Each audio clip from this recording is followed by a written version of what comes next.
All right, guys, welcome to the first episode of Talking with the Boro Boys, episode one. Today, we're going to be going over the NFL Conference Championship games from this past weekend. I'm going to let the boys take it from here. Starting out with the earlier game with Washington Commanders versus the Philadelphia Eagles. The Eagles destroyed them. They had their playbook, I guess you could say. Yeah, first off, it's hard to win any game, especially in the C championship with three fumbles. Um, you're not going to win like that, especially against this Philadelphia team. You let Saquon run all over you, and all three fumbles gave him plus territory, which converted to points. So it's just really hard to win that way, and you're not going to win that way. Yeah, I mean, yeah, it truly looked like they weren't ready for the moment, all around. The Eagles just dominant up front, both sides of the ball. No big plays on defense. Holes for Saquon were huge. Hurts made the plays when he had to. Just Daniels, I thought he played well, but they just looked like they weren't ready for the moment at that time. I Uh, agree. yeah, I agree 100%. I mean, you got to think about it. Rookie quarterback, brand new owner. For them to make it to the NFC Championship in the first place, that's a big task for them to do, and they did it. And they were competing for the whole year, and the Eagles just had their number this game. Defense wasn't their Yeah, strong suit the whole year, and yeah, they took advantage of It that in this game. got exploited. Marshawn Lattimore just got absolutely torched all game, and there's really nothing they could do about it. I mean, Yeah, they. I think that first play with Saquon, you kind of knew from there it was going to be a tall task. I When he mean, broke that one, you got seven rushing touchdowns. What are you gonna do? I mean, if you can't yeah, stop I the ball on mean, the ground, you're not No. gonna win a football game, in my personal opinion. Mm-mm. yeah, I mean, Commanders couldn't really run the ball either. So, So, I mean, couldn't throw great either. I believe I'm looking at it now. Jaden Daniels went 29 for 48. So, not bad, but comparing that to Jalen Hurts, 20 for 28, Hurts is a little bit better, a little less passes, but percentage is a lot higher. Yeah, I think it's all hmm about really for the Commanders is just being there for this first time because they got a rookie quarterback. It's a brand new team, Yeah. so Brand new really team, just brand being new owner there, as well.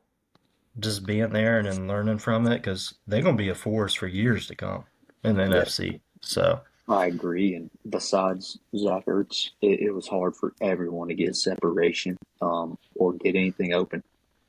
I mean, Zach Ertz, 11 receptions for 104. Yeah. McLaurin, only three catches. I mean, ideally, he's got to get more than that. But story of the game, just not being able to stop Philly and the turnovers. Yeah. Right. You got Austin Eckler getting five receptions. I mean, he's a running back primarily. So, if, I mean, running Yeah, backs getting more catches than wide receivers, and you got a problem there, in my opinion. yeah, I agree.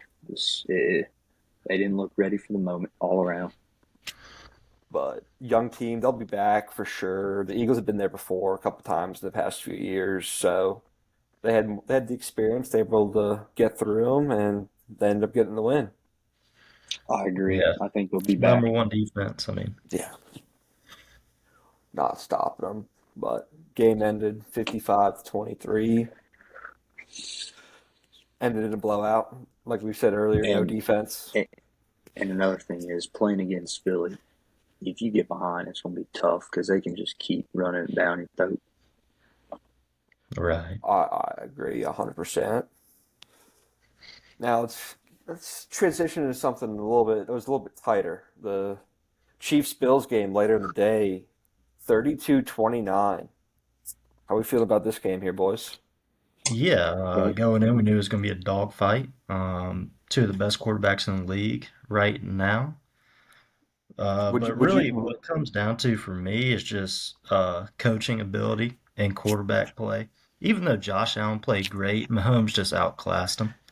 Um, and also Steve Spagnuolo just that last play, just a hell of a football mind to draw that up. But yeah, it was a very competitive game through and through. Um, really don't know why the Bills went away from James Cook there at the end, but what do I know? Um, I what do you got agree. to I say? mean, I mean, Go ahead, Franz. he had 13 carries, 85 yards. He had three receptions, 49 yards, two rushing tutties, and a receiving tutty. You I gotta mean, feed them, dude. you got to feed him. If your guy's going off like that, you have to feed him no matter what throughout the game. If he's getting separation, you keep giving him the ball until he's no longer getting that separation. Yeah, I mean, I agree. And um, just like Carson said, the margins with coaching were so evident in the close and in big situations. Spagnuolo and Reed over Brady, McDermott, you could just tell. And then you essentially have to be perfect to beat the Chiefs, especially in Arrowhead. And the Bills, unfortunately, they got off to a slow and shaky start. I mean, they all looked rattled from the get go. That's going to put you in a tough hole. So, um, but I mean, it's a dynasty now. So Yeah, you'll have to be perfect to beat them. going back to the Super Bowl year after year after year, that's what makes a dynasty. I mean, having top two quarterback. I mean, I would personally say this game had the two best quarterbacks in the league. Now, could that be controversial? A little bit, yes. But if you look at it season after season, I would say at least top two, maybe top three or four. But there is really no controversial between those guys being in the top four for sure. This is what I told Connor last night, dude. Everybody's better than Mahomes until they got to beat him, and nobody's Right, really beat him. So The it's only hard to think right. anybody's better than him. the only two guys that I know that have beat him are Tom Brady, which is going to go Joe down Burrow as once. yeah, Joe Burrow once, but I mean, you look at Tom Brady, he's the greatest quarterback of all time, at Huh? least in the recent generations. But and then Joe Burrow has been injured. He hasn't made it to the playoffs in a couple years. But And for the people blaming this on Josh Allen or that last play, I mean, you can't look at that and blame it on him. He had no opportunity to get rid of the ball besides backpedal and throw it up. It, you know that going through your cadence like that was this guy's blitz. You know, I mean, so I don't put the fault on Josh in this game at all. I don't think any Personally, quarterback could go through their cadence and discover that that blitz was coming like that. But yeah, he really had 1 second to make a decision what he was going to do with the ball, and unfortunately, it ended up in an incomplete pass, and the game was over. But and what like you said, I mean, what's that thought behind going away from James Cook? He averaged, I think it was like 6.8 or 9 yards per carry. he had six and a half yeah, yards per carry, Six and a half. I mean, and on of his receptions, he was averaging 16.3. I Like feel like he's got you, to be involved there. you have to feed him the ball late game. You have to continue to feed him the ball throughout the entire game. Like we said yeah. earlier, when you got a guy going off like that, you feed him the ball. Hmm. It doesn't Yeah. matter what sport it is besides baseball, if it's football, if it's basketball. Those are the two main sports I can think of. When you have a guy that is hot, you feed him the ball every time you're going down the field, down the court. It Yeah. doesn't matter. Even And Ray Josh, Davis was getting chunk yards on the ground, so I yep. really don't know what that last try or that last possession was all about. I thought Josh threw a couple of seeds to Mac Hollins. Those are great balls where he caught the touchdown and then the one deep one. Um, That one right before the so, half was just impressive as oh it yeah, gets. a red basket for sure.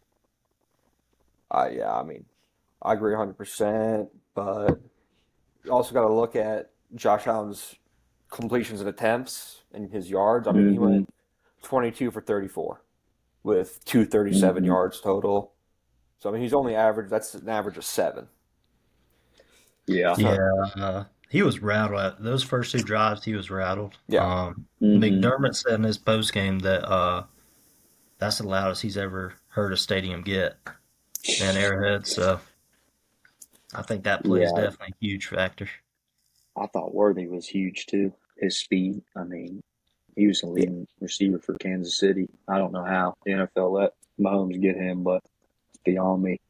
I Um, mean, I think the Chiefs made a trade with the Bills to get him. yeah, I'm I pretty think they sure he did. did because then the Bills picked Keon Coleman, Yeah, I mean, Xavier Worthy which went was six. a non-factor in this Yeah, game. complete non-factor. Went six for Xavier Worthy went 6 for 85, and then Juju Smith-Schuster, someone that I feel like's fallen off in the past few years, ever since he left Pittsburgh, I believe, Hmm. went 2 for 60, averaging 30 yards on those two receptions. It Yeah, doesn't make much he had sense. a big game earlier this season. I think it was like 100 something yards, and then he kind of had the injury bug. But if you're open, Mahomes gonna find you the ball. So Yeah, really, it's just you know Right. they got so And many guys there that they can they get. don't beat they, themselves. no, they Right. have they have too many weapons where it doesn't matter if one guy's not playing well; they're able to go to someone else, and they're going to continue to get the ball down the field, and they're going to score. It doesn't matter who it is, but they're going to find someone game after game, day in, day out. Right. Also, I'd like to mention I think the refs did a really good job in this game. I don't think that they gave it to the Chiefs whatsoever. I The agree. ball, the call that everybody's saying the ball hit the ground. By the rule book, that is a catch. Yeah, Tie goes to the runner, and the ball can hit the ground. yeah. It Uh, does, And does the not move. Josh Allen sneaks. First of all, they ran that multiple times over and over, so obviously they were ready for it. And regardless of if he crossed the line or not, the play didn't work. So no, um, it blows me that they kept going back to that. But why not? I mean, run an RPO or something. That's what the Chiefs were doing. They ran a lot of RPOs. Um, At least if you're but gonna that run that sneak, run it to the right. yeah. Switch it up, You change run it to the something. left the whole game. they You had the can't. meatsters on the left side waiting. Yeah, I mean, you can't run the same play every time you get the ball. I don't remember. I think I was talking to Connor about this the other day, but I don't know what it was, but I said you can't run the same play every time you go down the field. You can't. Just like if someone's cold, unfortunately, I'm a West Virginia fan. The past couple games have been rough for us, but Javon Small has been struggling a little bit. But he kept feeding him the ball, and he was not doing well. So when Hmm. you got to run, you got a quarterback who's used to rushing, getting some yards, and he's not getting any yards. You have to change something up, whether it's you're going to the left or you're changing something, running an RPO, doing something. I agree with Yeah, that 100%. And I thought I thought Joe Brady was fine for most of the game, but it like I said in the margins, just there's a difference in Spags and Andy Reid, and you tip your hat. Yeah, So I mean, um, Andy ultimately, Reid's hope Josh gets one at one point, but I don't know if he'll ever beat it'd Mahomes. be So it'd be great to see. I think the only way he does get one is if Mahomes is hurt for some reason or gets injured during the game. So mm, I which you never wish, you never never wish that wish upon injury. someone who is out there playing the game they love every weekend Hmm. and making millions of dollars and winning and having a good time. You don't wish Yeah, that upon someone. I think Mahomes has turned Josh Allen into what Tom Brady turned Peyton Manning into. Um, Eventually, he's going to get him one and Mm, go to the Super Bowl and win it, but it's not going to be right now. not gonna be right now. I agree. I mean, I think you can somewhat if look at if Joe Burrow's healthy, you can think of him. It could be the same way. Joe Burrow's beat him once, but he's only had I think 1/10 maybe Yeah, in the postseason. So I mean that the Yeah, same thing could happen. But like you said earlier, Carson, everyone's better than Mahomes until you got to play Mahomes, right. correct. and that I hasn't been proven yet. I do think the Bills can beat them if it's in Buffalo. I I don't know any other way of beating them in Arrowhead. I think in Buffalo, I don't know if you see that slow start from them and Josh. I think it's a little different of a story there. But um, no, I didn't think the refs were a factor in this game. And for the No, people that did, you, I thought you just were watching the game and it was obvious one team was better in the tough, grinded out situations than the other. I would agree 100%. I mean, I couldn't see anything that was clearly a missed call or something that went the Chiefs' way that shouldn't have gone the Chiefs' way. I mean, I did see a Hmm. couple things where Mahomes was running around, got some late hits, but if you're going to run around like a quarterback, you got to protect yourself, and that's something that has changed in this modern era of football where quarterbacks can run around and get late hits and they're going to get the flag. But if you look at Tom Brady throughout his entire career, whenever he got out of that pocket, he was getting hit every time, but he would always get right back up. There was never a flag, and he would just continue to march on down the field. Hmm. Yeah, I think that, I mean, just like every sport, the game has changed. Yeah. Things are going to change. Protecting the quarterback, I mean, that's a big issue in the NFL, and they're doing everything they can to protect the Q. But yeah, I mean, I mean, I think you got to look at it as a modern sport now rather than a sport that was made over 100 years ago. You got to protect your players. Every sport is focusing on protecting the players, making sure no one's getting hurt, no one's getting season-ending or career-ending injuries. right. So, if the Right. future of football has those late calls being called penalties and guys getting thrown out of games, then their game's going to have to adapt even more. But I would hope it does not come to that. Listen, I'm Yeah. all for protecting the quarterback, but what I'm not all for is, slowing up right before you get out of bounds and kind of anticipating that hit and waiting for the flag. That's just not right. I It's I just think agree, not. and I think the NFL needs to take a long look at it this offseason for I sure. think Um, I, Go I ahead, think bro. if quarterbacks are gonna be doing that and they're gonna be slowing down right near out of bounds and they're anticipating that hit and they get hit, I think it should be maybe even a penalty on the quarterback for anticipating that hit and trying to get a penalty called for him rather than against him. Because if Potentially. let's say a player's going full tilt at him and he slows down, the defensive player could injure themselves doing something like that, or Hmm. injure the quarterback more than he could be if he just got out of bounds. Right. But I don't think it's just Mahomes. It's every Yeah, quarterback. yeah, I'm not. But I yeah, they do need to take a look at it in the offseason because it's not fun to watch no. that, and it's not good for fans. I agree. Yeah, I don't see any It puts the problems. ref in a really tough spot. Which is why I said I think it needs to be. We all said it needs to be looked at, and maybe even the implementation of it being a penalty on the quarterback. Yeah. Possibly, bro. Yeah, I mean, it's a really tough call, and it's so much harder in live action too. To make a decision because we all see replays on Instagram, Twitter, and we can have our opinions, but you got seconds to make the call in live action. So, Yeah, um, so you have seconds to make the call as a ref, but you also got everyone up in the booth who's got 15 different screens in front of them from 15 different mhm, angles, all watching the game.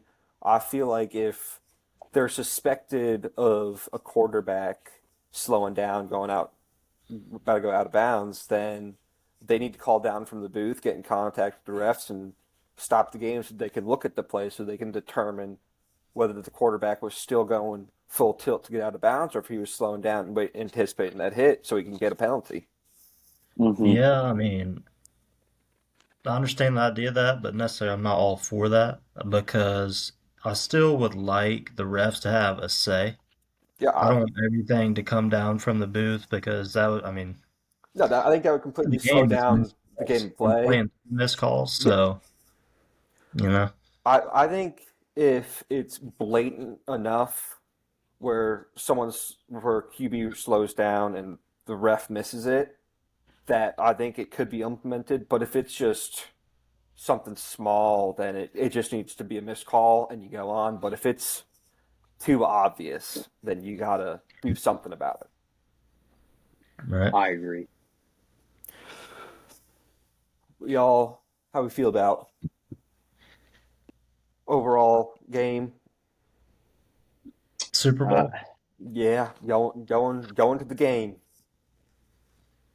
Um, um, it's gonna be a I think dog fight. It's gonna be a I think it dog fight. is. I think it's going to be It's one in gonna the be winning in the trenches. trenches. That's right. That's right. I think I think it's a big moment for Jalen Hurts because he's got a lot of people saying he ain't built for this. He's carried by Saquon, he's carried by the offensive line, the weapons. But if he goes out and plays a good game, turnover free, which is hard to say and do, but that's a big that's a big spot.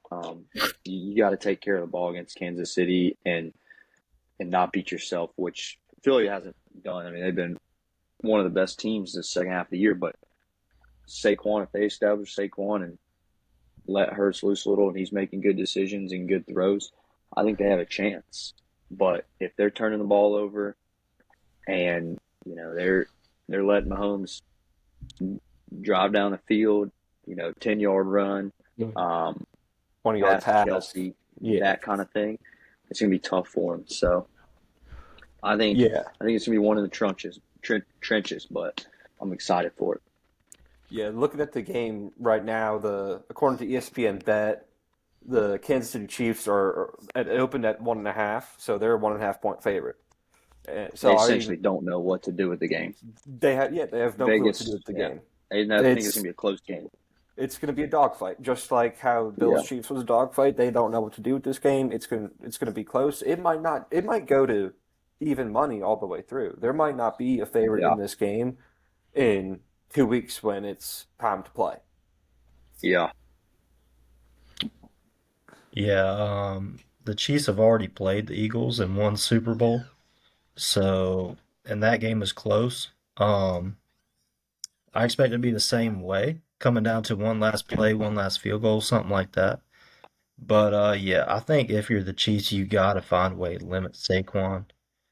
That Mm-hmm. has to be your main priority. I think you should do all you can to make Hurts pass it, Mm-hmm. because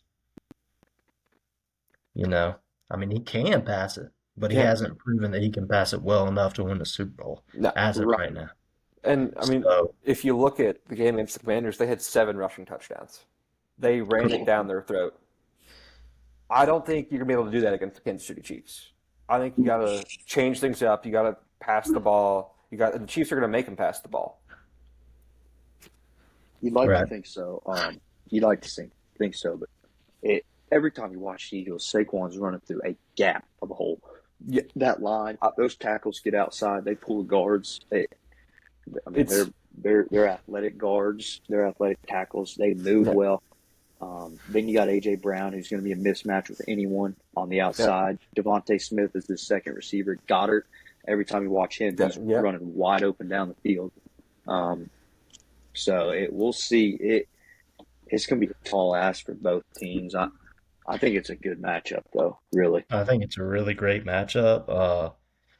Number one defense on the Eagles side with that hell of an offensive line. I mean, Yeah. dude, Mm-hmm. looking at Look, that offensive line is just like unbelievable. it's every They're game. It is. so There's huge and they never have an off game. There's never right. been a game this season where Saquon Barkley has not ran through a gap that four running backs could run through at the same time. That's how it's been Mm-hmm. every game, and he's running down the field. All right. I expect the Chiefs to get everybody involved. A Um, little bit of this last game, right. everyone's gonna get some touches. Everyone's gonna. Just everybody involved. I mean, because the Eagles defense is really legit every step of the way, from the line to the backers to the secondary. It's legit. So just getting everybody touches, I think, will be best for them. I I mean, agree. definitely agree. But do you think if someone gets hot, do you think they're gonna keep feeding them the ball, or are they gonna try and spread it out so that they can go back to him whenever they need it, or are they just gonna try and wear that one guy down and then throw someone else on him? I feel like Mahomes is going to find the open guy, wherever that Yeah. is. I mean, wherever You he know how is, he's he going. is with his Just reads. just He keep the doesn't game look for plan that one he guy. I does. mean, yeah, he's I going Going to think going he's just just going tackle through his love somebody. cadence. his legs. And I think he's what gonna I run get, with. Worthy, I expect him to be a big factor with his speed. Um, Maybe even D-Hop. I mean, it could be Hollywood Brown. Um, it could be anyone, you know. So Andy Reid, he's going to dial something up. Yeah, Andy Reid's just a completely different story. I mean, he's created the dynasty himself. Almost it feels like Yeah, he's Yeah, brought that team together. I mean, every time you see a video coming out from that locker room, it's a family in there. It isn't a brotherhood. It isn't just friends. It's family. yeah. And I fully expect on Philly's side from the get-go, if they get to 4th and 1, it's tush push every It's, time. it's Like I it think can, they're going to be super aggressive this game because that's how Sirianni's built. He's aggressive, and he's how, not looking to flip the field with position or nothing. So how do you like them going on 4th and 1 every time? Do you like how do you feel about the tush push? Are you just 4th and 1, 4th and 2, tush push, just trust it every time, or I think if I you have mean, Jalen Hurts squatting as much as he does and three guys pushing him behind in that offensive line, I think why wouldn't you do why it every wouldn't you do time? it? So with them, yes, I yeah, think with so. Gain 3 to 4 yards every time. yeah, So I don't think there's any point to shy away from it. They've been doing it for forever. It feels like, and it's worked more times than I can I'd count. like to see it banned at the end of the season because as a viewer and an outside person, it's not enjoyable watching that debacle in Washington jumping over. And then the ref gets on and says he can award you a score because of this behavior. I mean, what is that? You know? I mean, let's I just play think it should be football. banned. I think That it was a should be mess. banned. That was a mess what happened. I, Where Luvu was jumping over. Yeah, football's about, pushing each other and winning up front, physical all this, but physical contact, but for a ref to but come in and say it's that, that's I think it's a little much. That was kind of that was the breaker there. I think that was one of the most controversial callings from a ref this weekend. Yeah, I don't think there was anything else that really compared to it besides that. I Yeah, agree. but I mean, if the ref doesn't say anything, he's going to continue to do it Oh because the yeah, ball can't go up anymore. Yeah. So I yeah. mean, it needs Yeah. to be banned. It needs to be So banned all because I it's I all agree. all for a ban. I just feel like, but all for it, but I just don't know if it's going to happen. I don't think Yeah, it will. I don't know. Espe- It'll be interesting to see. it might get looked into. There might be certain asterisks around the tush push, but I don't think there's going to be a ban as of this year. I just don't think it's fair to the defense at all. You have 3 to 4 guys pushing your quarterback to only get 1 yard, 2 yard, half a yard. I don't really even think it makes sense to have it I in agree. like it's But just not fair I at all. agree. but I mean, you could look at the same thing saying if let's say you have a running back and he gets out in front of his guys and he gets stopped by two defenders, but his guys right behind him, he's still pushing them. He's It's still a fair pushing them into point, but still pushing them into the end it's a zone. fair it's a fair point. I just think from the snap, as you can't move until the ball moves. I think it's such an advantage for the offense.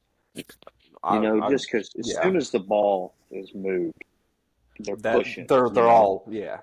And I then mean, adds a whole nother element. If you're gonna stop it, you put literally 12 guys or 11 guys right there. But you know, then they can fake it, and then that yeah. adds a whole nother element. So There's I don't know.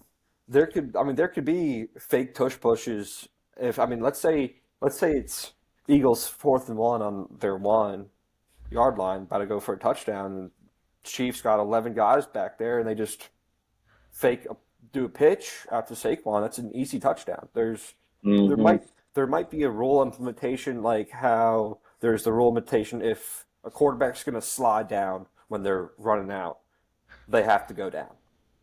So Yeah. if you're lined up for tush push, you have to tush push, and you can't do a fake. There Hmm. might be some rule implementation like that. I would hope that doesn't happen because it's just tush push. Let's just send everybody. Yeah. Well, we'll see. It'll be a big topic, I'm sure, after the Super Bowl. It might, I mean, I don't know when their CBA ends, but that'll be a big topic when that occurs, I believe. I agree. Talking, bringing up CBA, let's go into baseball with the MLB having their CBA, I think, ending after the 2026 season, and hopefully some changes going on in the whole baseball world between if there's going to be a salary cap, a salary floor, how people feel about deferred money, especially with the Dodgers spending, I want to say it's 1.39 or 1.039 billion dollars in deferred money from their contracts from the past 2 years alone. Yeah, I'm out on this Yeah, one, fella. Y'all got it. um, I truly think it's an advantage for the Dodgers and the owners that they're allowed to you know postpone this money down the road and essentially sign free agents for free right now. I mean, it's not technically free, but it almost is. And I think when you see this with Shohei, Sasaki, all these other guys, it creates such an advantage for them, and they're a powerhouse of enough. I mean, they got the most money besides maybe the Yankees in payroll, but I know they spend the most anyways. So I I think mean, that it should be looked at big time by the MLB. I think it needs to be looked at. I mean, it's never been controversial for years. There's everyone thinks of I want to say it's July 1st as Bobby Bonilla Day, where he gets Yeah, his $2 million from the Mets or whatever it is. yep, But he hasn't played for 20 something years. You gotta look at it where is Shohei Ohtani going to be playing baseball in 2040 when he's still getting I want to say it's $68 million a year after his 10 years of playing for the Dodgers is up. So I probably think no. I think we have to look at that in terms of should there be a limit on deferred money, maybe? Should there be a time limit? What are we doing here? Like I said, one over $1 billion in deferred money. And that I mean 680 of it's from Shohei Ohtani himself, but you gotta think of it in the real world where most teams are not deferring money the same way that the Dodgers are. The two teams that come to mind that have deferred money are the Mets and I want to say the Red Sox. But they don't. I think combined they only have like $50 million in deferred money, whereas every other team doesn't have any deferred money. So is it something that's going to become a bigger part of baseball, or is it just going to come, or is there going to be a new rule in the CBA after the 2026 season where it's going to be completely abolished? I would say when you mentioned the money and years, I think it's a mixture of both. I don't think you can go all out on one because if you were to, say you can only defer, I don't know, 50 million, then you could do that way down the road, Mm-hmm. continuously. You know what I mean? So I think it's going to be a mixture of both. The MLB's got to look at it and implement some kind of um, rule ban Uh, uh, to it. I, So I don't know if there needs to be a ban because it's not something that occurs a lot, but it is something that is attainable and usable for owners, managers, and GMs. But I do think there needs to be somewhat of a constraint on it where you can't just have teams. I mean, we could have a contract next year with Vlad Guerrero Jr. or Pete Alonso, and they have a contract that has like 15 years of deferred money, and he'll only make one or two this up for while he's still playing baseball. So I think that's I something that needs to agree. be looked at when the CBA is up, and Hmm. maybe it's just something that we're going to accept, and it's going to become a bigger part of baseball, where And, it's and not just that one might be team the doing it. truth. That I might be can the truth. We might just have to accept it at some point.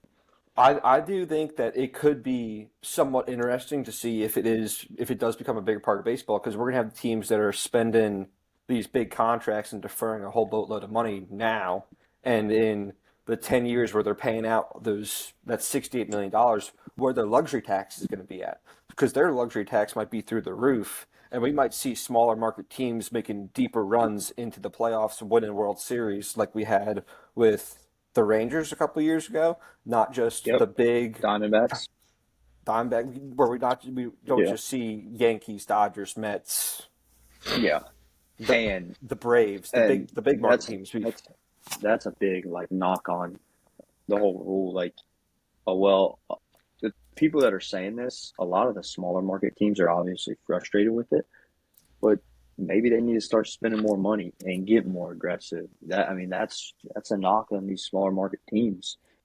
So Uh, it kind of goes both ways. I mean, yeah, I, they I might not have as much money, but you saw it's winnable. You can win in yeah, the playoffs if you get in. it's So, it's definitely doable, but you also have to look at it as the teams might not have the money, but the owners of most teams have a lot of money, and it's do they want to spend and do they want to create a team that's going to go win championships, going to go win their division, going to go win the AL or the NL? Do they want to spend the money for that to happen, or are they just in it for the business because they want to own an MLB team? So which if is you look at probably which in is most a lot of teams. so, but if you look at teams that, I mean, let's say you look at the Tampa Bay Rays, they don't have a lot of money, but their farm teams have been great. Their whole farm system has been great for year after year after year.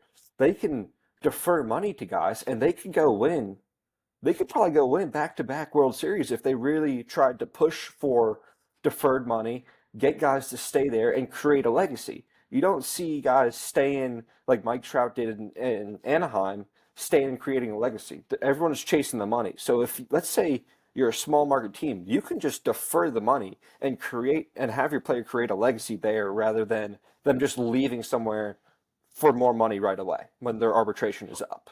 I think that is I something that we completely might agree. see come down the road if deferred I money stays agree. in. If there is more proof of these smaller teams making it in October, making runs, I think the truth. I think more teams will. Smaller markets might want to team up, and defer the money. So we'll I see. mean, you can also look at the Baltimore Orioles. The Baltimore Orioles have great prospects. Their whole starting lineup is basically young dudes, and they're dudes. They're not just your everyday player. They are guys that once they get the chemistry there and they believe in each other and they turn into a family, not just friends on the team. I think they can make a run, and Baltimore could re-sign all those guys, defer some money. Doesn't have to be a lot, but if they just deferred some money and create a legacy there as they all came up together, they were all in the farm team together. I think it's something that they could start creating legacies at teams if that's what the players wanted and that's what the owner was trying to get. But like we said earlier, most owners now are just in it for the business. They're just in it because they want to own an MLB team. I agree. And Cleveland Guardians, 23rd in spending, in total payroll and playoff team. Baltimore didn't make it this year, but Milwaukee made it 21st in the MLB. Kansas City 20th. San Diego 15th. Like there's teams in the bottom of the payroll where you could win, and it's proven. I think it just depends on what kind of team and who the owner is, because the the Athletics owner. I think he re-signed Brent Rooker, and Brent He Rooker's did getting five. It was cheap contract too. what was it Cheap five contract. for I don't know I don't Five remember for what it I was. want to say 90. Yeah, Let me five look. for It, 90 it was it for was someone that has been good for the Athletics for years. okay. It's five for 60, but there is Yeah, I thought it a was $10 million signing bonus. So yeah, it was cheaper than 90. Way yeah cheaper. five for 60 to $10 million sign bonus.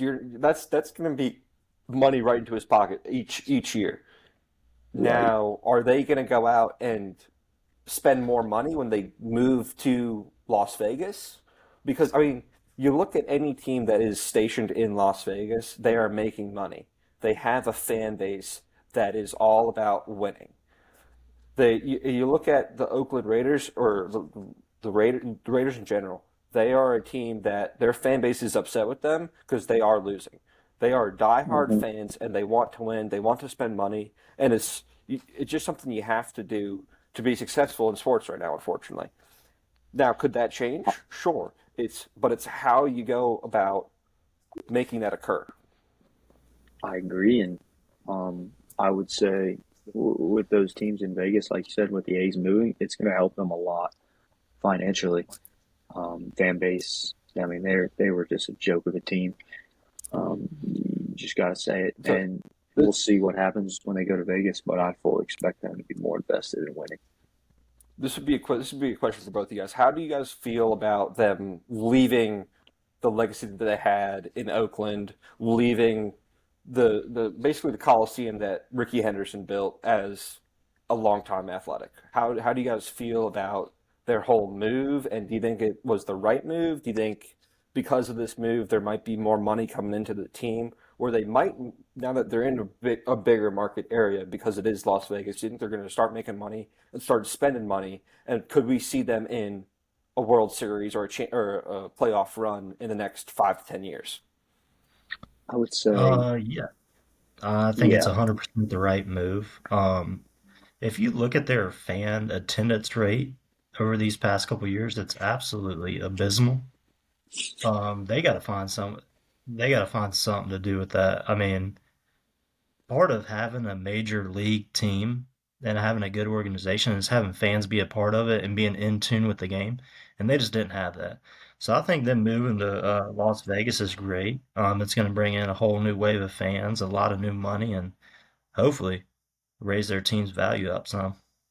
Do you believe that their fan attendance was because the lack of spending money and the lack of winning, or do you think it's because the fans in Oakland simply lost interest in baseball? I think it's I think they're just fed up with losing and ownership and not making any moves and not paying players and all of that. it was a bad product on the field, and the fans were not interested. It's hard to go to a bad baseball team every day and watch them play. So I think the fans are fed up, and they were. I mean, yeah, they were, upset about the move. But at the end of the day, I think it's a positive for their organization. I think it'll attract more free agents as well. I mean, all these free agents, they're gonna. Why wouldn't you want to go live in Las Vegas? Yeah, I don't blame you. I mean, I don't know anyone who wouldn't want to go live in Las Vegas, go play in probably in a stadium that the ball's going to fly in, I would assume, because it is the desert. I Hmm. feel like every time you hear about anything going on in a desert, no matter what sport it is, the ball flies a little bit farther. It's a little bit warmer. It's a little bit so I don't know why at least any hitter would not want to Hmm. go there. So, I mean, once we see the configuration of the stadium, we might be able to see if it's like, maybe right-hand batters are going to want to go there more, or lefty batters are going to want to go there more. Like for Yankee Stadium, lefty batters love it there because there's a short porch down the right Yep. field line. So I think once we see that, there might be a little bit more attractiveness to going to the Oakland Athletics or the Las Vegas Athletics at that point, if that's what they get determined to be called. Yeah.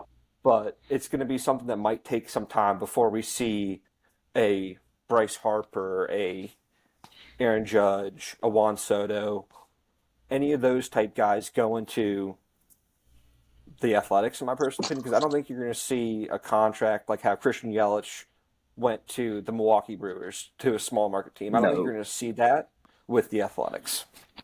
No, I agree. I think it's going to be years to come. Brent Rooker is their best player.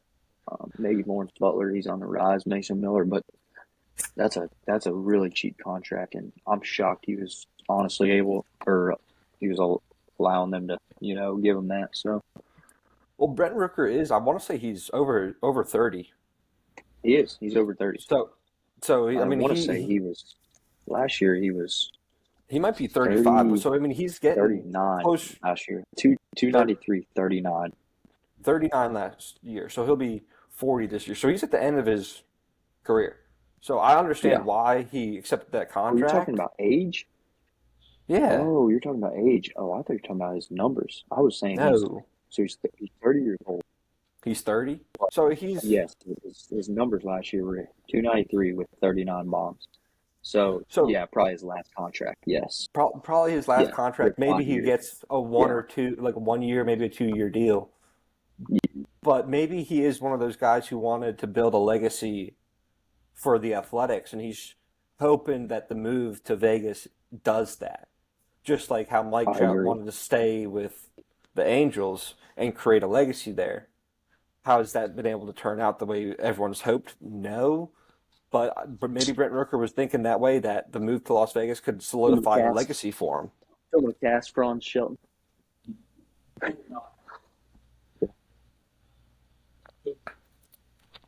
So I mean, there's definitely chances that special guest Jackson Hartzell Special guest Jackson Hartzell.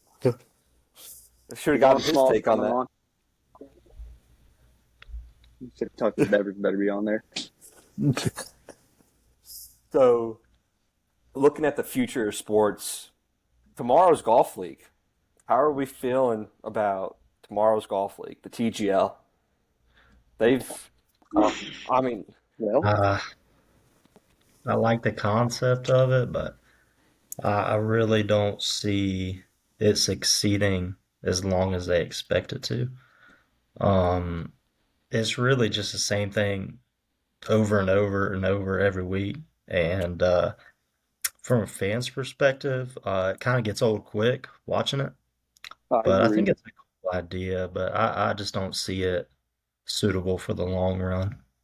so Yeah, what I would think it's obviously money, but at the same time, like it's kind of hard to follow and sit there and watch a whole indoor golf tournament or match, I guess, personally. So it's not my favorite thing, but I think it's pretty cool to see every now and then. But so how would you if it is because it is considered tomorrow's golf league? How would you guys see it changing, evolving, getting better so that it could be the next long run league for golf? Do you see them changing anything for so it could be the tomorrow golf league? Mm, well, I would say I think something that's a really good idea, and even the PGA Tour is implementing it now, is the miking up the players in this because it's not as competitive, obviously, as the tour. So I think that's one idea that's been a really good hit for them because no one wants to sit on and watch that and listen to a broadcaster the whole time. I think the whole idea is kind of get a close up experience of the golfers. Change wise, I mean, I don't really see much you can do. I think virtual is virtual. It's its own thing. I don't think there's much you can do to promote it more or make it more entertaining. I think most people prefer watching golf the way golf is outdoors, in a normal setting. So I don't have anything personally, but I I mean, yeah, it's hard to change a virtual setting like that. Even though the holes are really cool, there's only so much you can show on a screen. yeah. They have a rotating green, but it stays the same. Yeah, Uh, it's the same green. I think if they were able to, maybe they could build other SoFi centers that all have a personalized green for what we consider like the home team. I think that would be somewhat of an improvement, but again, it would be you're going back to the same green, and you got to spend all that money to build those centers that have hundreds of thousands of dollars in equipment. right. yeah, I really don't see much they can change, if anything. It's very one dimensional, the virtual scene. Mhm. So yeah. So the one thing I do like about the TGL is the shot clock. Yes. I think it brings a very important aspect of golf, which is time, time management. Yeah, if you look at the Farmers Insurance, the final group on Sunday, I want to say took 5.5 hours to play their round. Carson, can you Hmm. confirm that, or was it longer, shorter? Somewhere in that area of 5.5 hours of golf. I don't think any fan is going to go sit on their couch and watch golf for 5.5 hours. Most average golfers go out and they'll play their round in 3.5, 4, maybe 4.5 hours. So I think PGA needs to figure out something to shorten down, bring in the time clock that TGL has, as it is their best aspect for their league. But they got to figure out a way to do that where it would be where it would It's a work. hard rule to implement.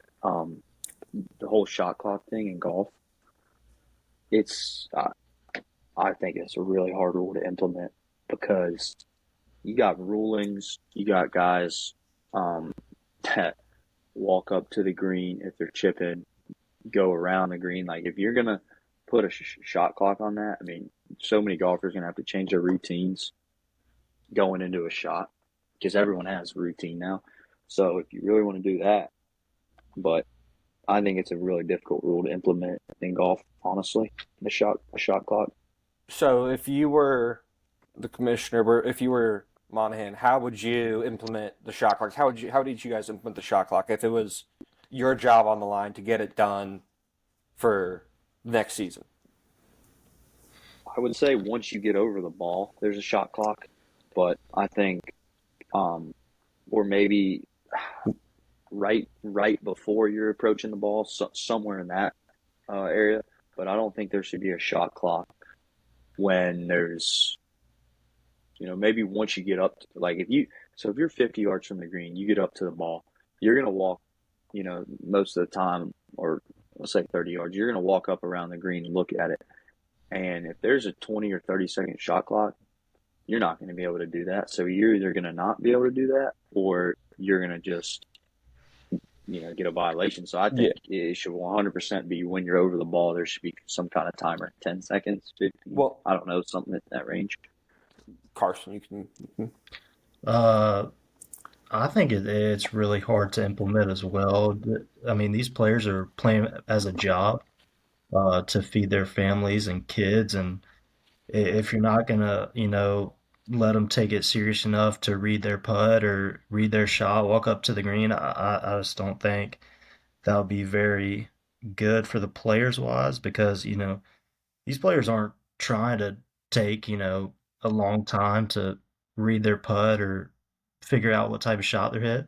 But as we all know, golf is a hard sport, and there's a lot of different I think things I that think can. we know that one pretty well.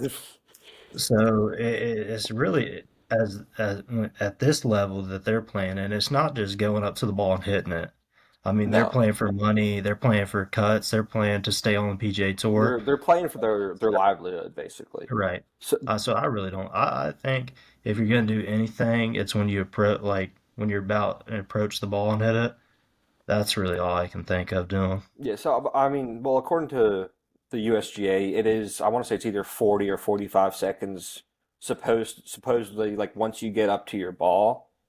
So, I mean, I think on the tee box, it's not as big of a problem because I feel like once whoever's first up in your group goes, it's just rapid fire from there. But I think once you get up to your, but like whoever's going first from the fairway, I think it should be you get to your ball as soon as you and your caddy, like bag hits the ground, you and your caddy are talking, figuring out you should have a minute from the second you get up to your ball. I think a minute would give you enough time to talk about shot, feel the wind, and then pull the trigger.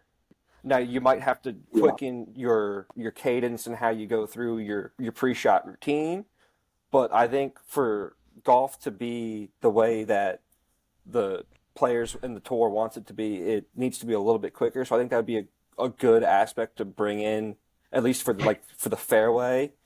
But then you brought up the chip shots inside 50, 40, 30 yards where they're walking up to the green, reading the green. So there might have to be a different time limit for each type of shot, which confuses things a lot because then there's going to be, oh, I thought it was this kind of shot, but it was actually this, and Exactly. you're getting penalties. So there might have to be a full minute no matter what from the time you get to your ball. Now, does that mean that maybe your caddy walks up to the green and reads it and like relays information back to you, like by yelling at you doing something? But I think in order for speed, like the game to speed up a little bit, I think it should be a minute from the time you get to your ball.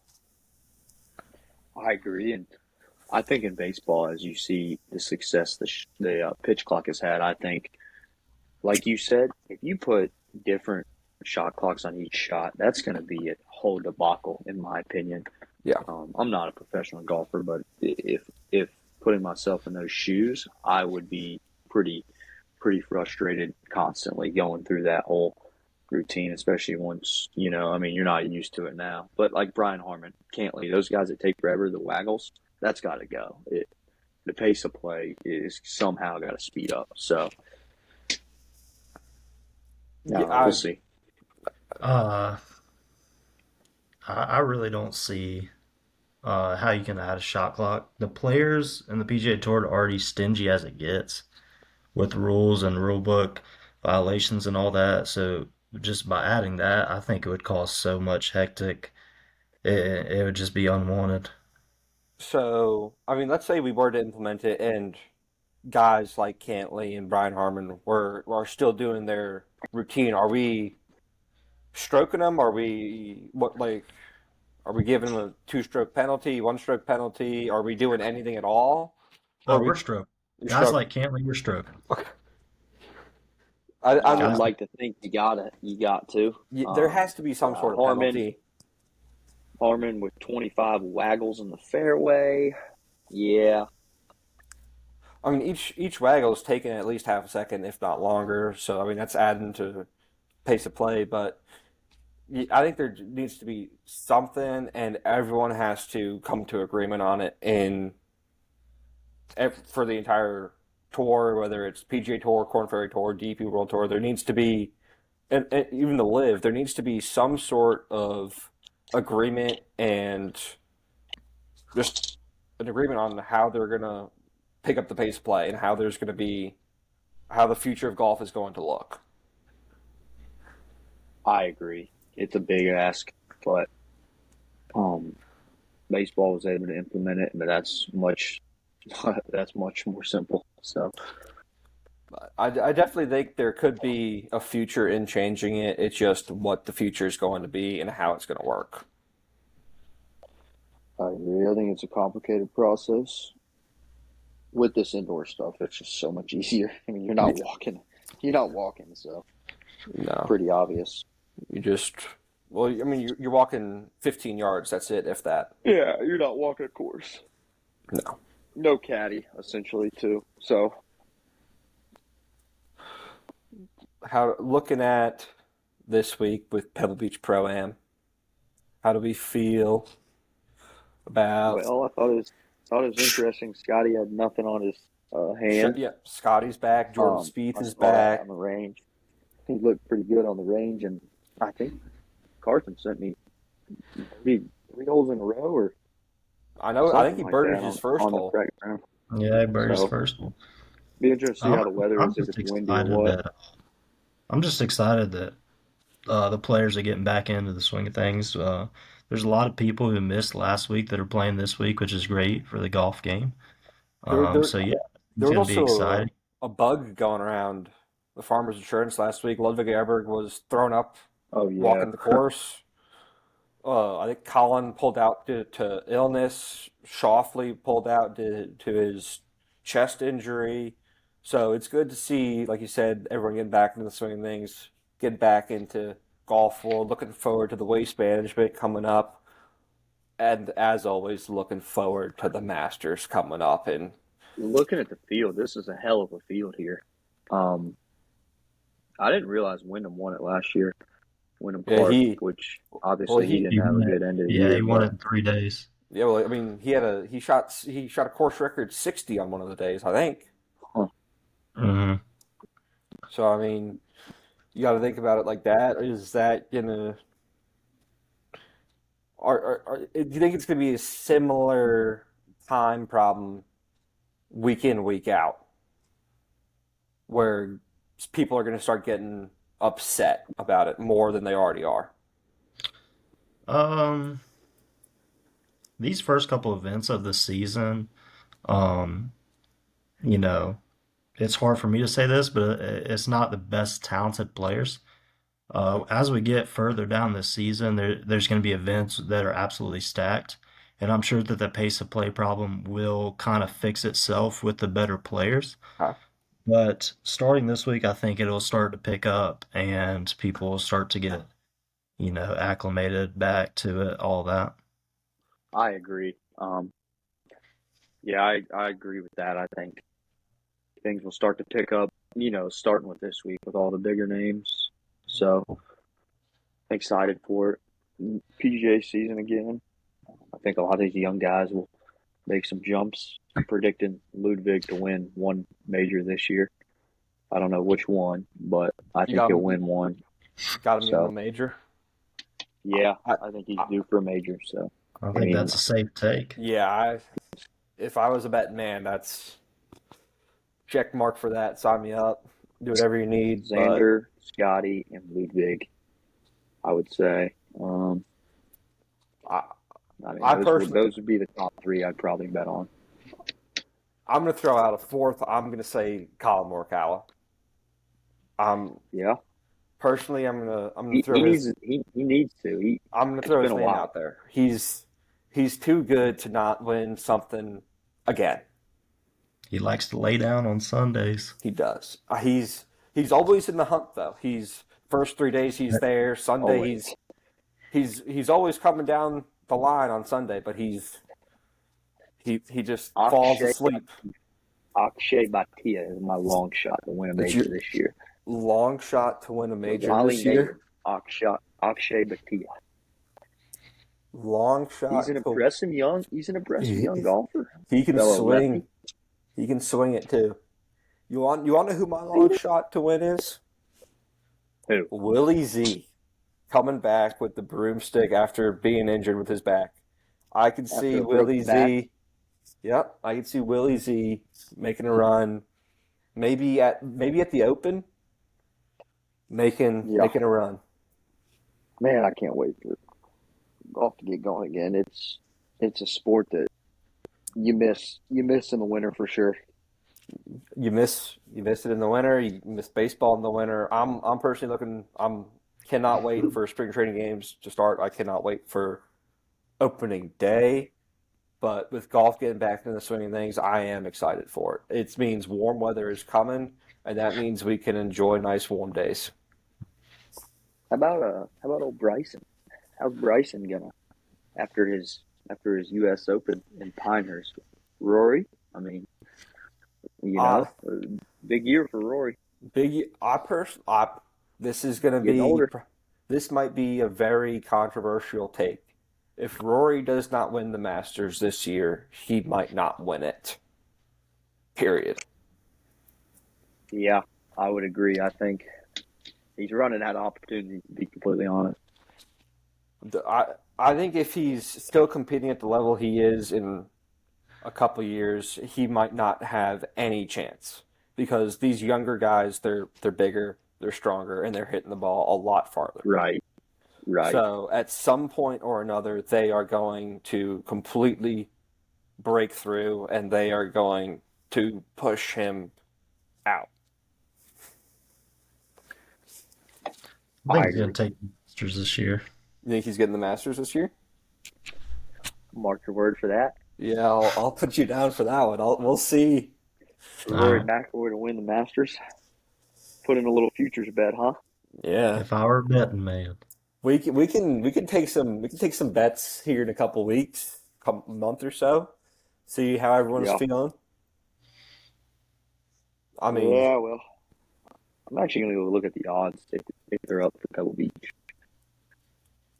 I'd be uh, interested. I mean, you got to think Scotty's favored. Let's see if they're I up there. so PGA personally, Tour, I know the here they pairing the are. pairings should be out. So Scotty at plus 400, Rory plus 1100, JT plus 1400, Morikawa 1400, Aberg 1800. Um, so let's see where old Akshay is. Akshay at plus 8,000. So that's not even. I'd say I mean, you could take that. I don't think Pebble is going to be the place for him. I could see yeah. him maybe getting the players down at TPC Sawgrass, but I Yeah, don't think, or maybe even, Akshay's gonna have a big year. That's Scotty's course down there. I mean, it is Scotty's course down there. That'd be a tough. I don't know if Scotty can lose down there. I, Mr. Two Glove, Aaron Rye. He is always in it. Always in it. I'm His looking at iron the. play, I'm pretty sure he's one of the best on tour last year. His iron. Fellas, my laptop's coming low on charge here. All right, we'll wrap it up then. We'll wrap it Uh, up here. I don't know, but that's. yeah. I think that's Be going to back at it next week. be back at it next week, next Tuesday, 8 p.m. episode 2. Too bad no Super Bowl. No But Super Bowl, No but Super Bowl, but a lot of college a lot basketball. of college it'll be a big basketball. That's game going to be a Saturday night. We'll be on here to discuss that game Saturday night. I big think it's topic. from that team in Durham and Chapel Hill over there. Oh, big So big North Carolina guys. we can So lead off with that one. we're going to be talking big college basketball next weekend. If the outcome comes out the way we want it. Big college basketball next Tuesday night. Big pro-am talking, and hopefully warming up for some spring baseball. That's All right. right, fellas. All right, fellas. Good See, All talk. right, we'll see you next week. see you next week.